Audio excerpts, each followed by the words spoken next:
What is art without the muse? Many of Western art's most famous works are depictions of women. But who were these women? Do they have their own stories to share with the world? Hello and welcome to Art Muse, a podcast that aims to reshape the ways in which we interpret well-known works of art by paying dues to the women whose images have been immortalized, but whose names and stories have been wrongfully overlooked. While these women's faces are familiar to viewers around the world, their identities have been largely forgotten. Together, we will explore the important lives and legacy of the female muse and appreciate these works of art from a new perspective, through the eyes of the women whose image stares back at us. Is the muse in actuality just as, if not more, important than the artists themselves? And I'm your host, Grace Anna. Hi, listeners! Today, instead of sharing the stories of the women behind famous works of art, we are sharing a little more about the women behind ArtMuse. In this special bonus episode, ArtMuse's editor, Erin Greenhouse, founder of Kula Production Company, interviews me, your host, Grace Anna. Throughout the course of the interview, Erin asks me about the origins of ArtMuse, the mission behind the project, and plans for future seasons. Together, we give our listeners an inside look at how each of our episodes are made, from research to writing and to production. We reflect on all that we have learned over the course of producing 2 full seasons of ArtMuse, and we end by sharing some advice to other podcasters, especially those who may just be starting their own projects. So without further ado, let's dive in to this special episode of ArtMuse. So we can just kind of roll into it. Cool. Let's do it.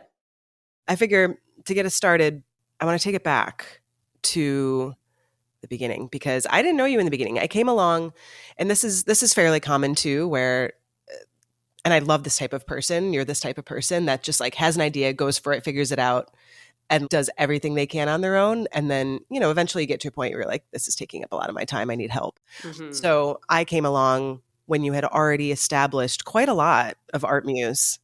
So I'm curious to hear a little bit more about the origins and when you got the idea. So let's start with that, I suppose. Yeah, sure. When did you first get the idea for ArtMuse? So I studied art history all through undergrad. Mm-hmm. I fell in love with art history in high school, actually, in my senior year, and knew I wanted to study it in undergrad. I studied it in undergrad. In fact, I took so many classes that they actually told me I had too many credits in art history and had to start taking They're like, you topics. need some math. Yeah, exactly. I took a neuroscience class. Yeah. And then I went to grad school and continued to study art history, which we can get into later because I know you had some questions on that. But after grad school, I was trying to figure out my next steps. I applied for PhD programs and I was admitted into 2 programs. Wow. And I was very, very close to going to UT Austin for their art history PhD program, which is a great program. Everyone there was so, so lovely. But there was just something inside of me that froze when I had to make the decision. And I guess it was maybe an intuitive inner knowing that was like, this isn't quite right for you. And the PhD is hard. You're studying for 7-ish years with very little pay. Mm-hmm. After you get your PhD, you have no idea where your job opportunities might be. You might get a job as a professor in Iowa or anywhere. And even those jobs are extremely hard to get. So I guess I was at a point of having this immense passion for art history, loving to learn, really wanting to teach in some capacity, but not feeling like any of the paths, the traditional paths, felt right for me. They felt very limiting, very exhausting. Yeah. And so I was sort of at a loss in terms of what to do. When was this, by the way? I was accepted into the program right when the pandemic started, which I think was also part of my fear in moving to another state, obviously. So it took a few years of kind of percolating. What am I going to do? I had a few years of not focusing as much on art history and doing other things. Mm-hmm. But it was probably a few months before we met. Someone, it's a long story, but I got the idea to do a podcast. It Mm-hmm. was through a meditative reading someone gave me where they said, I feel like you're going to do something with audio. And it was like all these little storytelling. And I was like, I have no idea what this person is saying. And then a few weeks later, I was like, a podcast. That is literally what they're describing. And the more I thought about it, I was like, yeah, podcast is the perfect way for me to learn, to share, to teach. It's in general, such a freeing medium. Anyone can make a podcast. Anyone can listen to a podcast. There are podcasts for all sorts of different topics, for all sorts of different people. There are, very conversational podcasts. There are Yeah, educational podcasts. So that feeling of being so constricted before felt so lifted when I had this idea. that's so great. So that's how the idea for a podcast started. And then I knew I wanted it to be on art history. So I started to listen to a bunch of the art history podcasts that are already out there. And that was a few months, to be honest. I listened to all the big ones and was trying to get a sense of what styles I liked and what type of podcast resonated with me. And I was listening to this podcast called Art Holes, which I don't know if you've heard of it. Mm-mm. It's a very funny premise. It's this comedian, and he retells art history, having had no background in art history. That said, his episodes are extremely informative and well researched. He says it in a funny way, but he had like a 4-part episode on Caravaggio, who I wrote my master's thesis on and have studied for like 15 years. And I was like, this guy gets it. Like he has Love said it. every detail of Caravaggio's life for 4 hours. That's awesome. Which was amazing. But as I was listening, he mentioned Felice Melandroni, who of course we have an episode on. Mm-hmm. And that she was this model that modeled for him. I knew all of the paintings that she was in, and yet I had never heard her story. I had never learned her name. Mm-hmm. As he was describing that she was this courtesan and she was involved in, all these love affairs and the rivalry between Caravaggio and the man that he ended up murdering, I was like, my mind was blown. I didn't Right. even consider that she could have been a real person. And you've been studying this for years. Yes, I've been Yeah. studying this for years, studying these paintings Mm-hmm. for years. I've written long papers on a few of the paintings that she's in. Mm-hmm. And it was never taught to me. It also never occurred to me. So my mind was blown. From there, I was like, I wonder how many other paintings of women Yeah. Yeah. are real women. That's the moment. Yeah. That was the moment. That's the moment. Mm-hmm. Yeah. Mm-hmm. There's a whole world that we haven't discussed. Yeah. And without them, none of this might even be here, right? Totally. What a crazy. Well, so when was that then? So we're now in what? Is it still all like 2020, 21? 2021, I would say. Okay. And so, and it took a few months for me to get to that idea. Mm-hmm. Once I got to that idea, I started thinking of random paintings.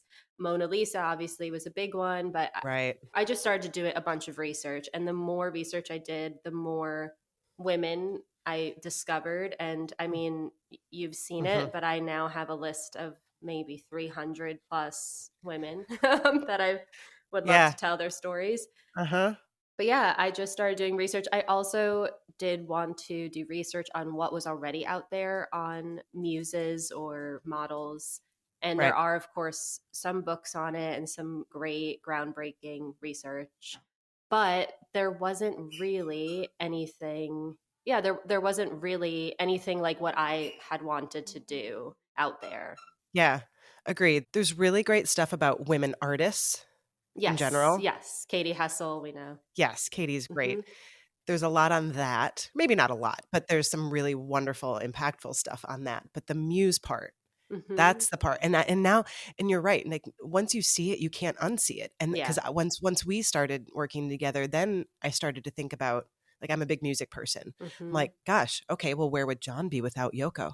Where would, Yeah. Kurt be without Courtney? Where would, Hmm. you think about all of the women that have such an influence on art of all forms, Hmm. and it's hard Hmm. to unsee that. So I'm glad you had that breakthrough moment. Yeah, it's totally across the mediums. Like I'm focusing on art, visual Hmm. art, but music absolutely. I remember learning that La Traviata, the opera, was based off a real woman from France, a courtesan of France. And I mean, there's just so many avenues you could take with this idea. Uh-huh. Uh-huh. So then which steps did you take first? Did the name come to you, the art? Like, how did you start actually chipping away at this? Right. So I started to look at what else was out there.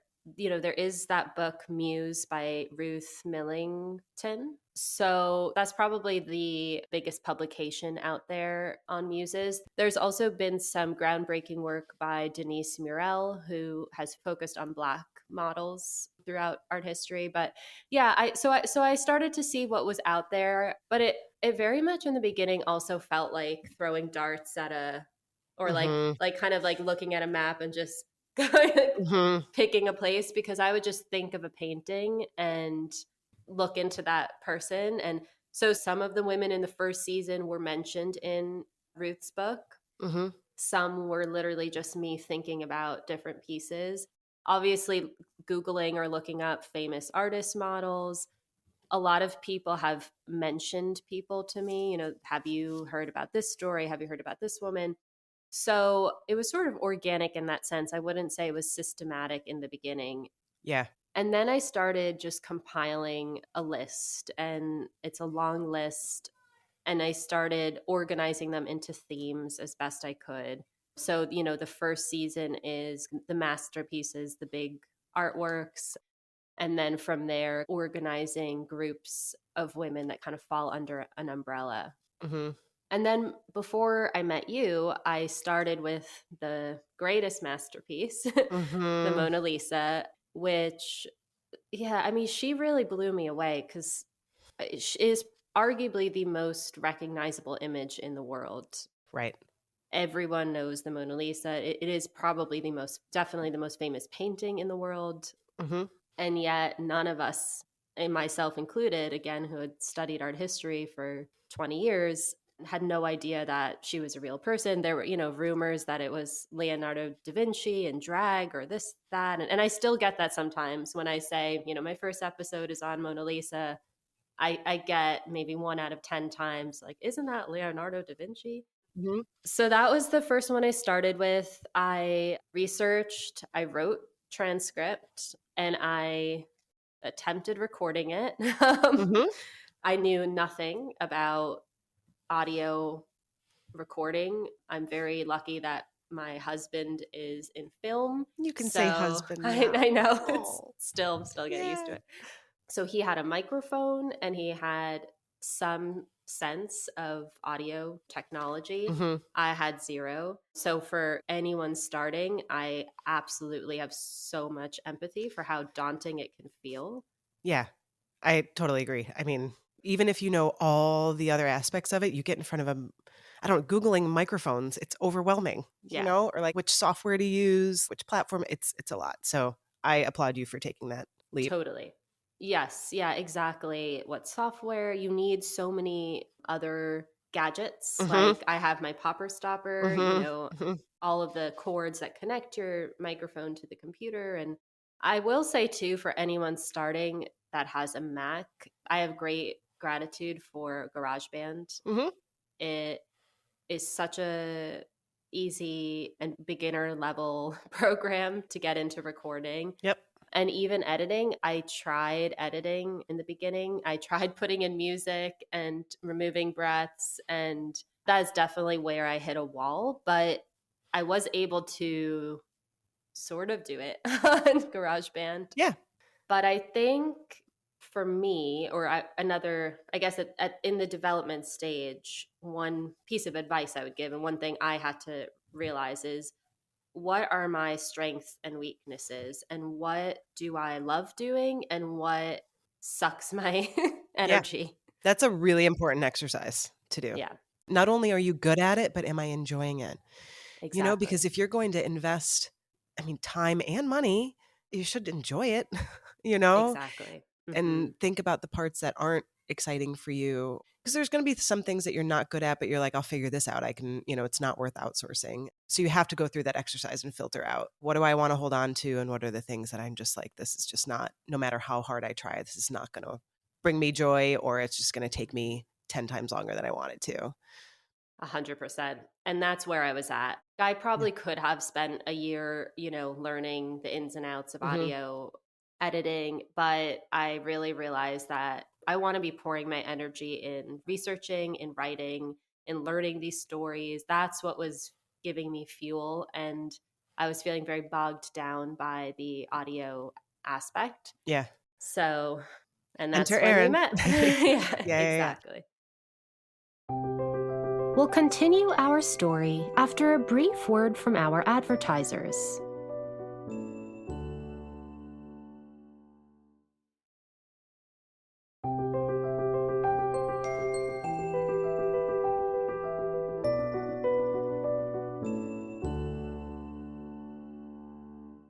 Welcome back, listeners. Now let's dive back in. So that was about we met like 2 years ago. Right. And so at that point, you had developed this beautiful website. The foundation was like done. You had a whole season mapped out.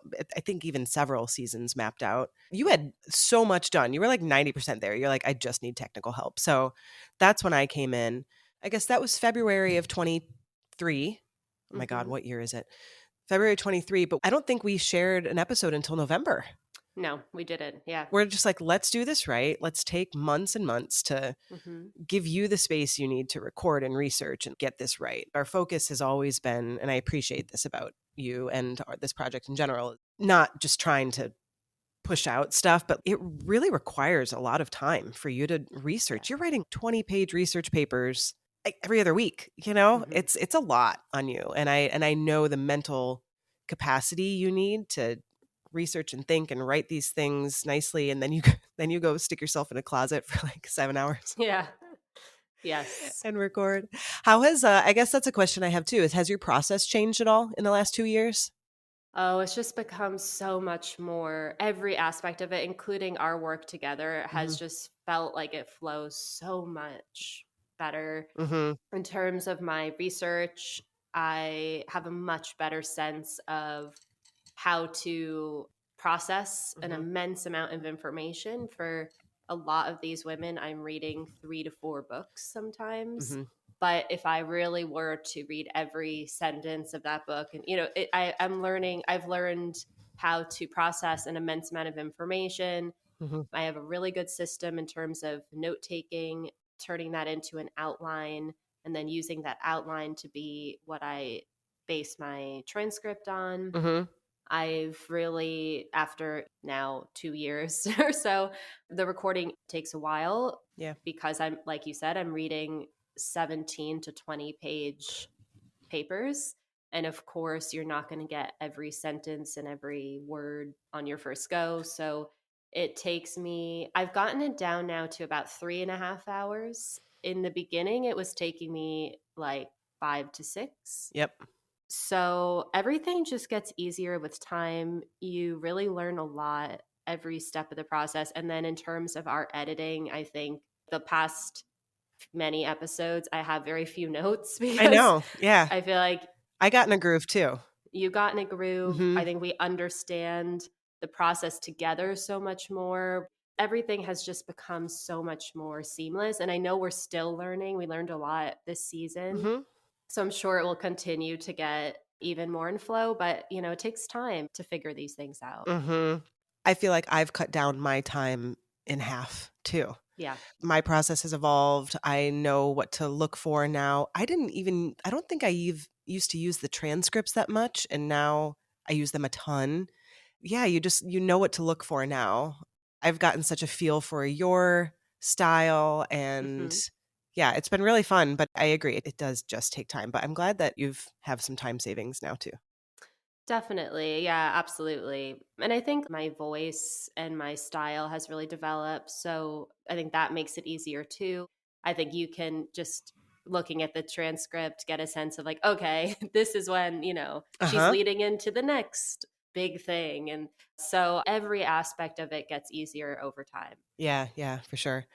Okay, so we're near the end of season 2, which was focused on social sensations. I love the Mhm. idea of that, by the way.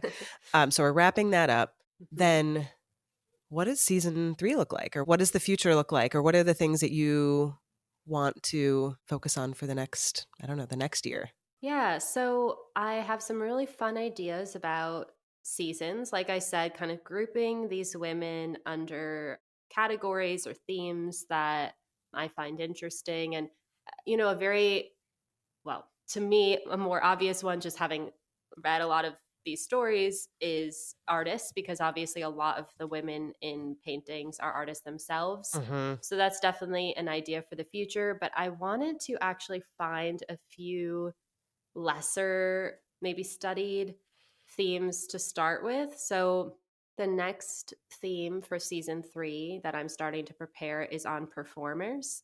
So women, muses or artist models who are also performers, and that can range from singers to dancers to musicians to actresses. And so that is the route I'm thinking of taking for season 3. And I also, part of my reason of wanting to do performers next is because it allows me to incorporate a bit more diversity into the season.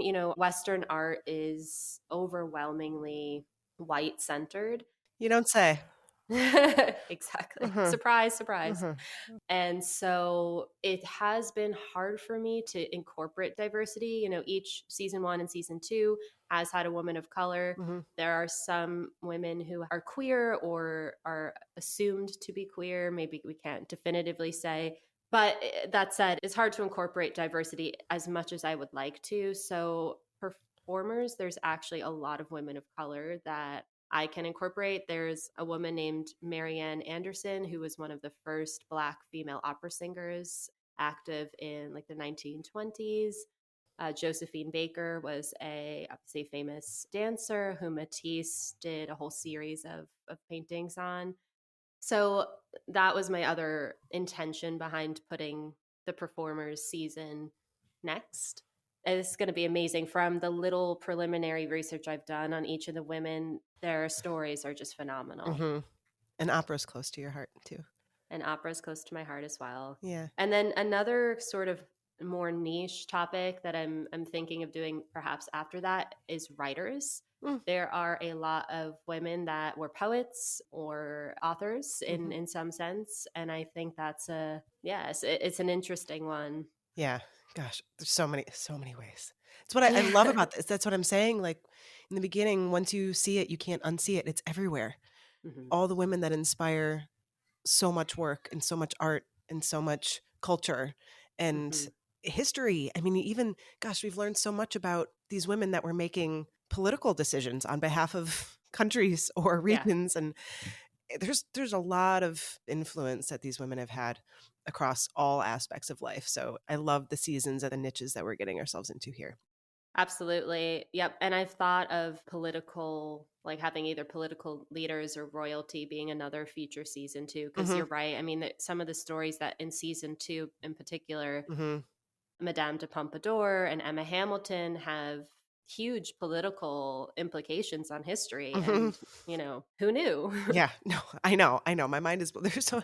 I wish you could see me when I'm editing. Sometimes I'm just like yelling at the computer, like, "What?" And Yeah. I'm like that too when I'm researching.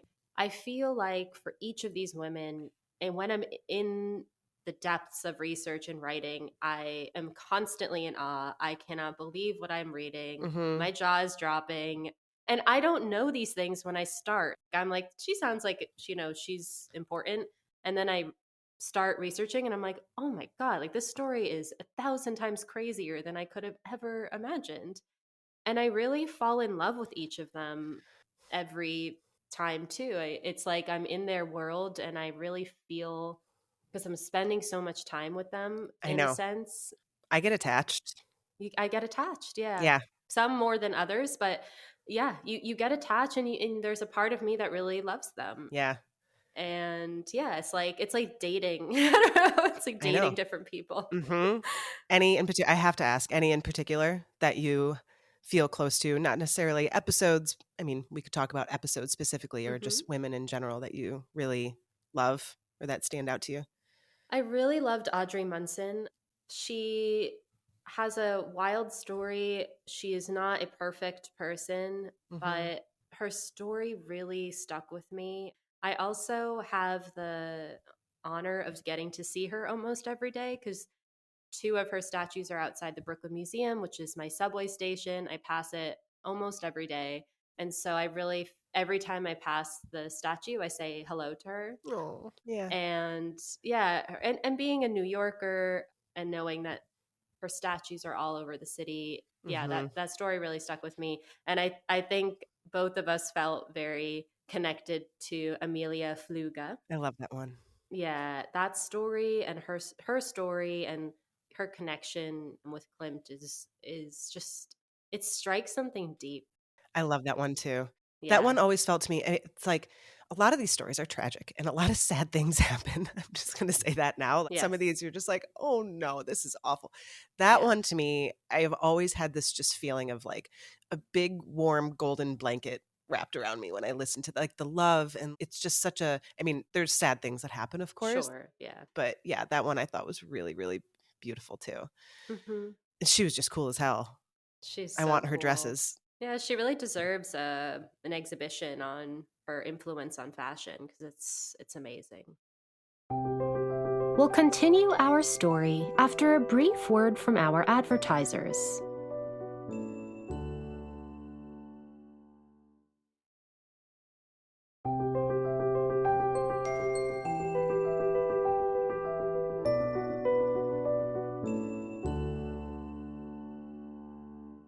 Welcome back, listeners. Now let's dive back in.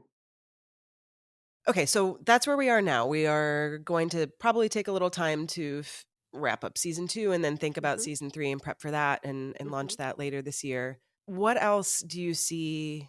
I mean, I know some of the answers here, but just to prompt you here, outside of the podcast, have you envisioned anything else for Art Muse? You know, how else could Art Muse be embodied? Yeah. So the great thing about Art Muse is I think it could take many different forms. The most obvious one is a book because I've already written the transcripts for every episode. I've probably already written like 1,000+ pages if you add everything together. So the bare bones are there. And the sorry, not to interrupt, but and the references, the Yeah. pictures, the Hmm. supplemental material that Hmm. goes along with it, you know, the family trees, the portrait, like you have all of that material. Yeah, references and absolutely. So I think if I just had some help, obviously editing it for a book purpose, editing copyright, I know images have very specific copyright rules, but yeah, I think the bare bones are there. And again, talking about my strengths and weaknesses, that is something I'd probably want to find someone to help me with. But I think that's a very seamless next step, which will hopefully come together. And there have been some exhibitions on the model. Mhm. Like Denise Murrell did one at Columbia a few years ago on the Black model. But I mean, I would love to somehow curate an exhibition where the point of the exhibition is to go in and enter these women's worlds and learn about their stories. Mhm. Mhm. But there's so many from there. I'm like, they each deserve a movie and a Netflix Oh my God, you're series. so right. I know, I know, I know. No, you're so right. That's the great thing about it. There's so many ways this could go. I love it. Yeah, There's such a future for this, and I think there's just such potential for it to reach so many people yeah. and shift the way we think about these women, which actually brings me into one of my final questions or things that I want to talk about. The reason you started Art Muse, and this is a bit of like a status check. What was your goal and how do you think you're doing in achieving it, right? Mm-hmm. I wrote this down, or I copied it here to play it back to you, and this is what's on the website. The goal is to shift our notion of the muse from a passive participant to the driving force of inspiration behind these works of art. And there's Mm-hmm. lots of other wonderful things you say about that, but it kind of comes down to that, is to shift the way that we see these women. How do you feel like that's going? Oh my gosh. I think, I mean, it's going better than I ever could have imagined. I told myself if I could shift just one person's perspective. Mm-hmm. And I will say, quickly going back to the limitations of art history, I studied Caravaggio, who's a very well studied artist. And I remember one time in graduate school, a professor told me when I approached him about my thesis idea, which he didn't read, but he told me, everything that could be written about Caravaggio has already been written. So pick a different artist. And Hmm. of course, that made me feel terrible. I also think it is such a limited way of thinking about art because there's boundless ways to see. Then that's why I love art history. Two people can look at the same painting and see completely different things. And there's limitless ways to look at, think of, interpret works of art. And so, in that sense, maybe someone would say that about the Mona Lisa, that everything about the Mona Lisa has already been said or written about. But if I can contribute in any way to shift famous paintings that you may have looked at 100 times and encourage you to see them differently, then that is such a wonderful thing. And I said, if I can even shift just one person's perspective or have them look at this painting in a new way, then I've done my job. And it's been amazing to get the feedback I have, to have people that I have no connection to leave reviews or reach out on Instagram and be affected by the stories. And I would just say, too, the stories speak for themselves. I think we're doing an immense job, and I commend us with the production of the episodes, and we're Mm-hmm. doing our best to tell the stories in a riveting way and, enhancing them with music. But these women, you don't have to do much. These Right. women speak for themselves, and I commend them too. They make my job much easier because they live such incredible lives that I think that goal of shifting that notion of the muse is really in the stories themselves. Yeah.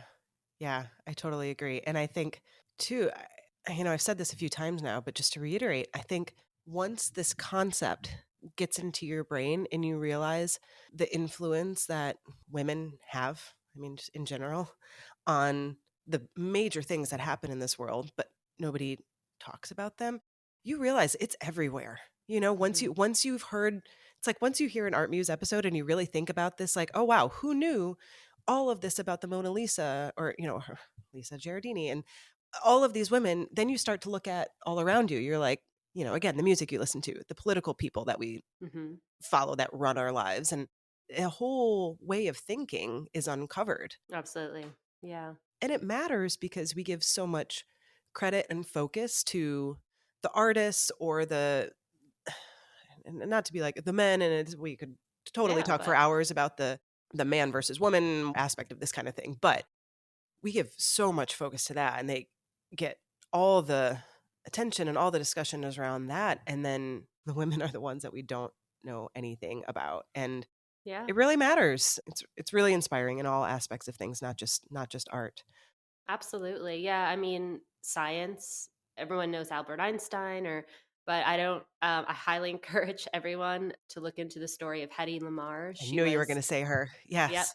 and a beautiful movie star in Hollywood, but she essentially created the technology that we use for Wi Fi today. Mm-hmm. She was a genius and has been, I mean, as far as I know, very much written out of history. I mean, who knows Hedy Lamarr's name? And if you do, it might be for her beauty or her films. But yeah, I mean, there's so many. Yes, it's an endless, and it's just a different way of looking at the world, I guess. Right. Yeah, not just looking at what's on the surface, but considering all the people and efforts involved with that final product. Hmm. So the last thing I guess we can close with is something more practical. And we've talked about it a little bit, but any advice for other people on the same path, whether it has anything to do with art or not, but Hmm. anybody that's looking to create something like this? What have you learned? What's something that you would share? I mean, one thing I've been thinking a lot about, and I know you and I were briefly talking about it yesterday, but I think it's easy to fall into a obsession over perfection, wanting an episode to sound perfect, wanting the research to be perfect, and to focus on perfection. And it makes sense because we live in a world that can feel hypercritical. There's cancel culture, there's all these Mm-hmm. different things that can feel intimidating. But Right. my biggest piece of advice, and something I'm trying to practice every day, is instead of focusing on perfection, is to shift towards your passion. If you're following your passion and you're following your heart and you're doing that thing that lights you, when I write these stories, it lights me, like it gives me so much energy and joy. That's always going to lead you to the place that you need to be. Mm-hmm. Mm-hmm. So, of course, you want to do your best, but nothing is perfect. No one is perfect. Yeah. As we've talked about, you learn so much through the mistakes and through experience. Just, not letting that stop you, and just following that passion, believing in yourself, and being open to continual learning Mm-hmm. Mm-hmm. is, I think, so important in this kind of process. Yeah. Agree. I know we talked about this a bit yesterday. Like people, the comment sections can be brutal. People can be Yeah. really brave behind their phones or their computers when they're commenting or giving feedback. And thankfully, 95% more is like wonderful, beautiful, inspiring things, and people are so kind. And then you'll get the few where people say something nasty or comment on something that you didn't even. And that can be hard. I understand that for sure. Like Mm-hmm. you care so deeply about this work and the people that listen. And I mean, I think ultimately you care not necessarily about perfection, but about doing justice to the women that Yes. deserve. You Mm-hmm. want to tell their story properly, and you want to do Mm-hmm. what's right for them and their families and what they're representing. That's what you care about. It's not like Gracie needs to appear perfect. You just care Yes. deeply about these actual people who you're telling stories of. So that I can understand how it would be really hard to get negative feedback or criticism or something like that. But totally agree with you. And I think you're doing incredible work. And I applaud so much. I mean, I just see so much that you pour into this. Hours and hours a week, the weekends, you are really, really pouring your heart into this. And I'm so proud of everything you've done. I really, really mean that. It's just been really cool. You've definitely changed the way I see Oh. art and how I consider women in general. I mean, I'm always been on this side of things. I've always been fighting hard for what we deserve, but this has really given such a voice to it that I'm so proud to support and share in any way I can. So, Oh, and likewise, I mean, I feel that from you when we work together. I think I feel that you genuinely believe in the project, and that means so much to me. mm, And that comes through in your work that you do. And I wish upon any podcaster that they could find a partnership like this where, each person is doing not just what they're good at, but like we said before, what is their passion, what lights them, what makes them happy, and learning and growing together, but really believing in the project together. I think it would have been so much harder to work with someone who didn't believe in the project or didn't really care about the project. So I would say I'm immensely grateful for you. And I truly see it as a joint thing. It's a joint project. We're partners. yeah. And because I couldn't do it without you. Mm. Lot of love. Yeah. Yeah. I actually that's good advice too. If you are looking for an editor, producer, or somebody to partner with, if you have a podcast or an idea, it's really important.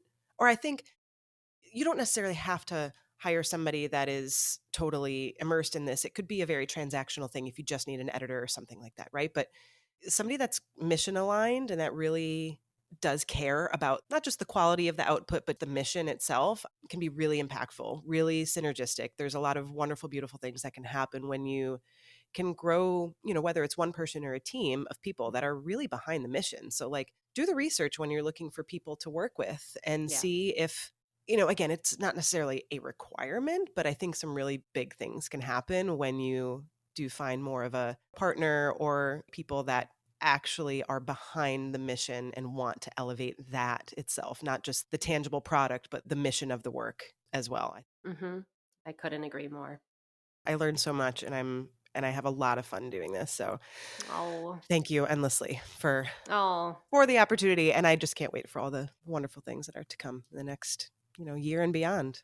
Oh, likewise. And it's wonderful to support each other too. I guess in that partnership, I think when I first met you too, Kula was just formulating and starting, and you had started working with a few other people, but it's so exciting and wonderful to be a part of your community and to watch you grow and to watch Kula grow and feel like I'm a part of that community. So it's really exciting. Well, this has been awesome. I know you don't get to be behind a microphone in this way, so I'm proud to share your story, and I'll let you get on with your day, and we will talk soon about all of these things.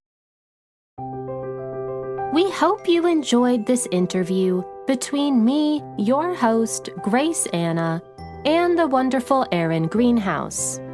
As we close Season 2, I want to give a special thanks to Erin, who pours her heart into mixing the episodes with such mastery and choosing the perfect music to accompany the stories. Her production company, Kula, is phenomenal. And if there are any other podcasters listening that are looking for help with production, I cannot recommend her enough. I also want to thank her assistant, Hannah Jocelyn, who has not only helped with vocal edits, but created original music for our episodes on Edie Sedgwick. I'd like to thank my dear friend Roxanne Quilty for making the ArtMuse logos, and my wonderful family, husband and dog for always supporting me. And most of all, I want to thank you, my listeners, for your continued encouragement and support. It has been such a pleasure hearing from so many of you, and we always encourage listeners to be in touch with thoughts, reactions, and suggestions through our website and Instagram. We are working hard on the production of Season 3 of ArtMuse, which will share the stories of artists, muses, and models who were also performers in their own right. In the meantime, we will be sharing some more exciting bonus episodes between seasons, and we'll share updates on Season 3 in the coming weeks. If you enjoyed Season 2 of ArtMuse, we would be immensely grateful if you took the time to write us a review on Apple Podcasts or rate us on Spotify. Each and every one of these reviews help get ArtMuse out into the world. Please also be sure to follow us on all streaming platforms and on Instagram at ArtMuse Podcast, so that you are the first to know about exciting updates and upcoming episodes. Until next time, bye for now.